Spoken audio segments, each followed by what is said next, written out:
আজকে সকাল সকাল বসে পড়লাম এক প্লেট খিচুড়ি আর সাথে ডিম ভুনা নিয়ে। শুভ সকাল, কেমন আছেন বন্ধুরা? এই যে আজকে খিচুড়ি রান্না করেছিলাম।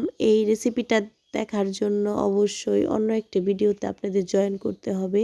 রান্নাটাও খুবই দুর্দান্ত হয়েছিল। আমি এখানে অ্যাড করে দিয়েছিলাম সোয়াবিন, রসুন কুচি, পেঁয়াজ, বিরিয়ানি মশলা, হলুদ, লবণ এগুলো দিয়েই রান্না করেছিলাম খিচুড়িটা। খিচুড়িটা খেতে কিন্তু খুবই ভালো হয়েছিল।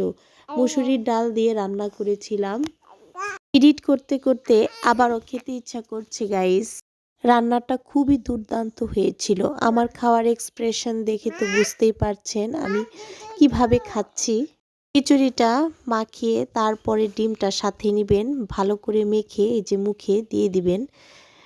মনে হয় স্বর্গ সুখ পেয়ে গেলাম। খুবই ভালো লাগলো খিচুড়িটা খেয়ে আজকে। এরকমভাবে রান্না করে খেয়ে দেখবেন।